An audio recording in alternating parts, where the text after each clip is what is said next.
Исәнмесез, хөрмәтле тамашачыларыбыз. Бүген сүз яңадан курай турында булыр. Элек вакытта курайны агачтан, камыштан һәм башка табигый материаллардан ясый торган булганнар. Бүгенге көндә инде профессиональ музыкантларга төгәл уйный торган һәм ныклы курайлар кирәк. Бүген без курай остазы Гайзетдинов Рафаэль әфәнде Гайнетдин улы турында һәм аның курайлары турында сөйләшәбез.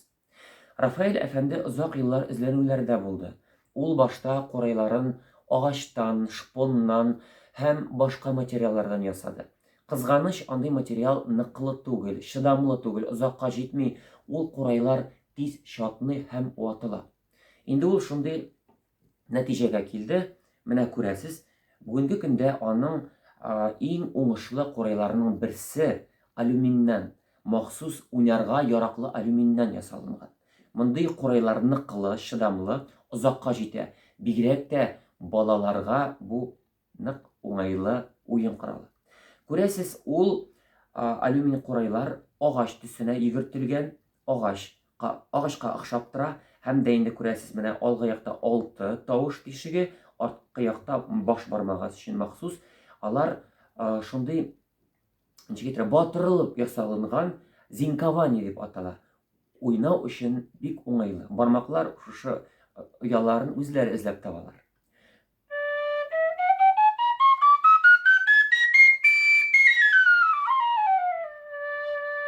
Бик уңайлы мондый курайлар. Әйтергә кирәк, мондый курайларны бигрәк тә профессиональ музыкантлар ошатты. Инде күз алдыгызга китергез, менә шушы мотор ясалынган, төгәл эшләнелгән курайларны, мәсәлән, менә шушындый арча осталары күннән ясалган савытларга салганда, шулай итеп, мондый бүләкне кемгә бүләк итсәң дә оят түгел.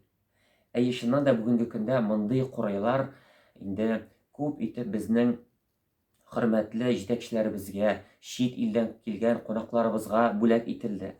Мондый курайлар хәтта безнең президентыбыз Рөстәм Нургали улы Миңнехановның коллекциясендә дә бар. Горурланырга кирәк. Инде хөрмәтле тамашачыларыбыз, курай тавышын тыңларга вакыт җиткәндер.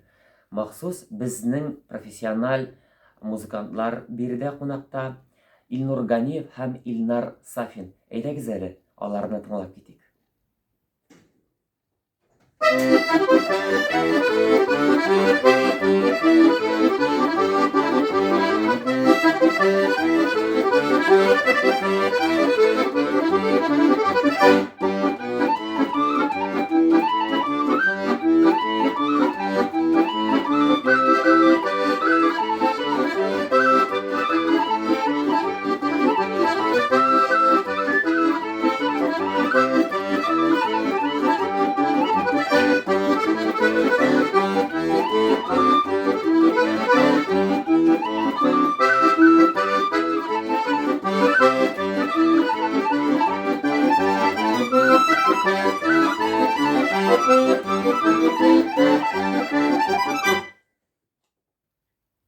Рәхмәт, егетләр, бик күркәм, бик дәртле, бик матур.